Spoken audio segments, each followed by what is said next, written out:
Senator from Colorado. Thank you, Mr. President. Again, I come to the floor to speak once again to the floods of biblical proportions that afflicted our state just a couple of weeks ago and the necessity of passing a piece of legislation, as we've done in the past on the heels of such natural disasters, that will allow my state to access existing emergency transportation funds more efficiently. And this is legislation my colleague and my friend and fellow Coloradan Senator Bennett have introduced, and it's critically important because it will allow us in Colorado to begin rebuilding our battered roads and bridges and highways without having to wait years for relief. Mr. President, in Colorado, hundreds of miles of roads and approximately 50 major bridges have been damaged or destroyed. And I want to put one photograph up that gives you a sense of what happened in Colorado. And I know Senator Bennett's here. I think he and I would agree this is moderate damage represented in this photograph. There are many, many other scenes in our state where the roads are completely gone. You don't even know there was a road in the canyon like this one here. But this gives you a sense of what we have to do to repair all of this infrastructure. Many towns, and as I'm implying, have seen the roads that provide access in and out of their communities severely limited. In fact, there are a couple of communities that have literally been cut off.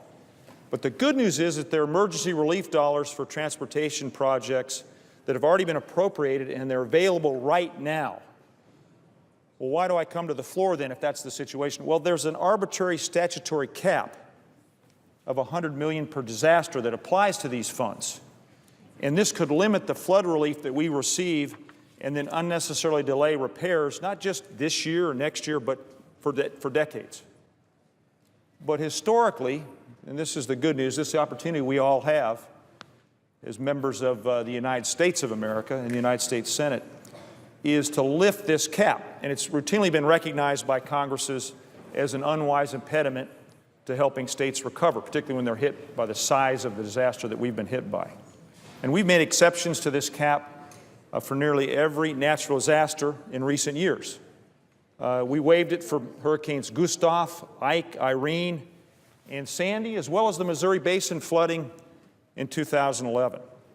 So in other words, Mr. President, when states are devastated, as we have been by natural disasters, we as a Congress have said that putting arbitrary impediments in the way of relief efforts just doesn't make sense, especially, and this is really important to understand, when no new funds need to be appropriated. So the good news is, as I've alluded to, that we're not asking Congress to appropriate any new money for transportation projects, nor does our bill increase budget authority or increase spending by the federal government. We're simply making sure that Colorado has fair access to the program that was created for the very purpose of helping states like Colorado rebuild after natural disasters. And in fact, if we don't raise the cap, then we may be in a situation, not just Senator Bennett and myself, but the Congress may be in a position where we have to pursue something more serious that does require money, and in other words, additional appropriations. So this is critically important, and we've got to, we need to, we must provide Colorado with certainty and relief as soon as possible. And Mr. President, if you would indulge me just for a few more minutes, I want to, again, underline what happened in Colorado and what we're facing. Beginning on September 11th, historic rains poured down. We'd had a heat wave, Mr. President. We'd been in the 90s, and a very warm spell of weather. And literally overnight, beginning on September 11th, historic rains poured down on our state without cessation. And rivers overtopped their banks from Rocky Mountain National Park, which is our crown jewel in the national park system in Colorado, all the way out into the eastern plains. And it washed away highways, it drowned family homes, and it transformed entire farms into lakes. Creeks like South Boulder Creek, which runs right behind my home, swelled. My neighbors were evacuated. I couldn't get home for 24 hours. Culverts like those near Commerce City quickly filled with rushing water. And rivers like the Big Thompson near Estes Park turned into walls of water that devastated entire communities. Let me give you another set of metrics. The affected area covers nearly 200 square miles and over 80% of our state's population. We count, Senator Bennett and I would agree, 5 million Coloradans that we represent. So 80% of our state's population has been affected. For a sense of scope, I didn't know that Senator would be in the chair, but the floodwaters covered an area the size of Connecticut. 9 counties are considered major disasters. At least 9 Coloradans have died. Thank God it wasn't more. We've had a lot of missing people. What we think we've identified where all of those people are. We lost 9 Coloradans, and nearly 20,000 homes are damaged or destroyed.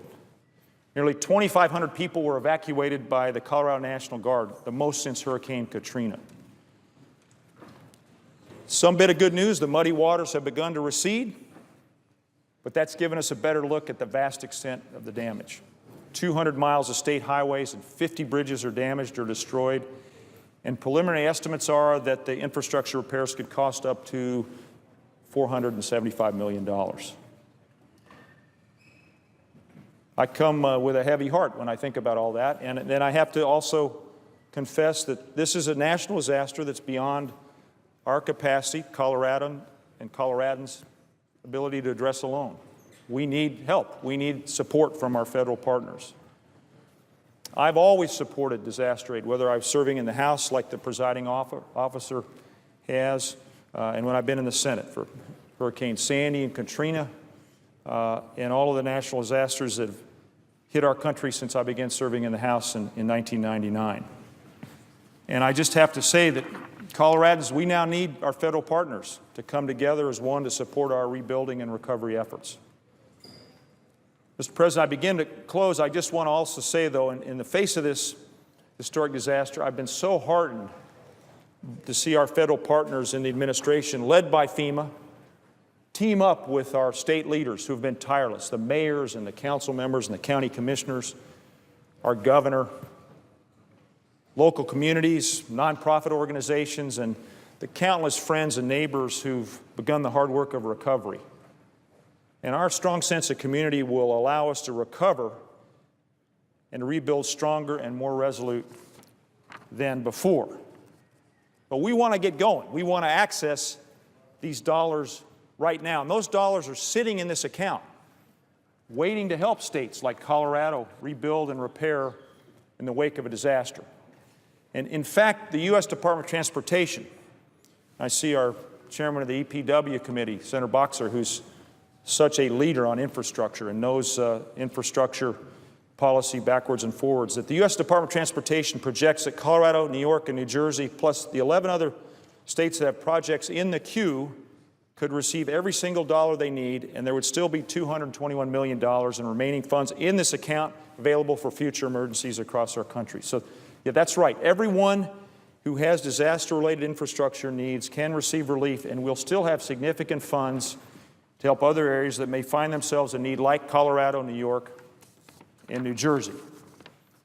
So, Mr. President, I just want my colleagues to know that we have real opportunity here. Coloradans need these dollars. These are legitimate uses of these dollars, and Senator Bennett and I are going to be working every minute today, this weekend, next week, to make sure that Colorado can begin to recover as quickly as possible. Perhaps in the light of the challenges we face right now in this Congress of moving the government forward and doing what's right for the American people, maybe this is an example of how we can work together and do the right thing, not just for Colorado, but for the United States of America. For a question? I would be honored to yield to the senator from California. Well, I just want to say to both my friends, coming from a state that has experienced just too many moments like the ones you're going through, although I would say I've never seen anything quite like this in terms of floods. But we have the most devastating fires and droughts and floods and mudslides and earthquakes and the rest. And I just want to be supportive of what you're doing. We need to all come together and help each other here. And so I'll do whatever I can to make sure that happens. I also wanted to ask unanimous consent that when my friend Senator Bennett completes his time, that I get the floor at that time. Without objection. And then, so my question to my friend is, isn't it critical that we avert a government shutdown? Because if we go into a shutdown phase, people who want to apply for help, businesses, all the rest, are going to be experiencing far more pain. This is just a terrible time to even consider a government shutdown. We have so much we have to do, and I wondered if my friend had thought about that when he voted to keep the government open. I certainly did, and I'm so appreciate the senator from California's point that she's making. We have been assured that a shutdown would not affect Colorado, but as we all know, there are unintended consequences. And just in the last 24 hours, Senator Bennett and I came to understand that the Utah National Guard, which was sending over a unit that has engineers and experts in flood recovery, probably can't come to Colorado because their funds are going to be limited by the government shutdown. So for all the assurances that this is emergency aid and emergency support, there are always situations where the full weight, if you will, and focus of all these good people who serve us at the local and the county and the state and the federal government will be affected by this shutdown. So it's all the more important. We feel it in Colorado. And when the other thing I would add, and then I want to cede the floor to my good friend Senator Bennett, but what's been remarkable in Colorado is the partnership between the local, county, state, and federal government. It's been seamless for the most part. And then you mix in the NGOs, the Red Cross, the Salvation Army, and then just citizens who hear the call and have come to work to muck out basements, to cut up debris, and the spirit of community in Colorado has never been stronger. We ought to reflect that here. We were sent here to reflect that approach. That's America at its best. So I thank the senator, and if I might, I want to yield the floor and look forward very much to hearing the remarks of my friend and colleague, Senator Bennett. Thank you, Mr. President.